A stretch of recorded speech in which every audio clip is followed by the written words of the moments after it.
I got a request on the website to work on a 62 Olds station wagon. The relationship between Joe and this car really started when his grandfather, who purchased it, adopted Joe when his parents died at a very early age. So for Joe, this car represents his entire family going back to his grandfather and a relationship that was apparently just amazing. I get the emotional, very visceral attachment, and for me, that's exactly the kind of owner I want to work for. Joe told me that just 5 years ago, he and some friends or his family was driving the car, so I had this vision that everything was good. The motor, transmission are good, we just needed a fuel flush. So what's going on here? Number 1 and number 8 are not happy. Number 1 is dead as a hammer. There's 0 compression in number 1 cylinder. Number 8 has about half its normal compression at about 70 pounds. I don't doubt that it ran because we've got it running, but there's a big difference between running with 8 cylinders doing what they're supposed to and shifting correctly, and only some of the cylinders doing the right thing and not shifting really at all. And unfortunately, we've got the latter case. We've been dancing with this thing too long. It's time to fix it, all right? You drove it the other day. And? It was terrifying. I want you to snatch everything, all right? Okay. And you know, we got an issue right now. We're not getting engines in less than about 2 years. So what we're going to do is we're going to try and do it in-house. I want you to pull the motor. Let's pull the intake and the heads. We're going to look at pistons, cylinder walls, scoring, scratching, skirts, everything. All that, yeah. And if we can repair without rebuilding, that's what I want to do. Okay. All right, because it isn't just a matter of the cost; it's a matter of the time. Yeah. Chris is an interesting guy. He gets very emotionally invested in these projects. It's hard not to just love a guy like Chris when he's the tech working on a car, because he gets so emotionally invested in the car. It's almost like the philosophy that I gave him when he came on board, which is treat every car like it's your mom's. He literally treats every car like it's his mom's. And so for him, this car, which has just been giving him one face punch after another with one problem after another, he won't quit. He won't back down. He just keeps going. So the rebuild of this engine that right now nobody is willing to help us with, he's going to try and do by himself at our shop. I'm doing my preliminary checks. We're looking for noises. Now, the sound guy will probably appreciate this one. This one is a lot like what he uses.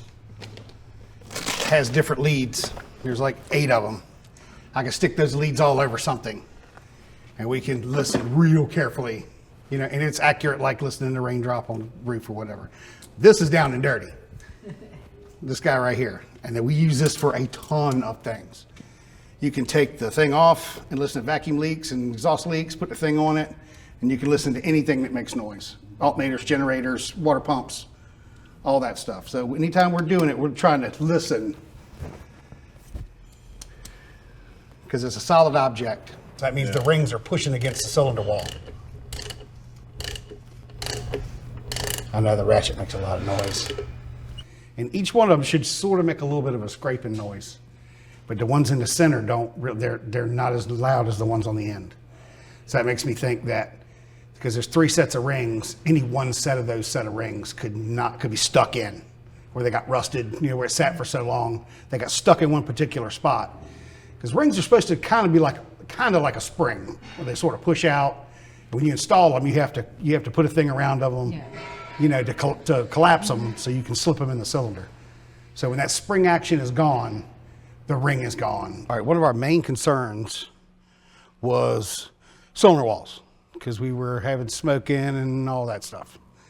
And smoke it is generally because the rings that fit in this cylinder bore are not fitting very well, or like have a bunch of miles on them, because they wear. As the cylinder goes up and down, they wear. When they get a lot of miles on them, there's not much left. They're real thin, and they'll start smoking. So we got in here, and we rolled all the cylinders up and down until we could get each one to the bottom of the bore. All right, here we go, bottom of the bore.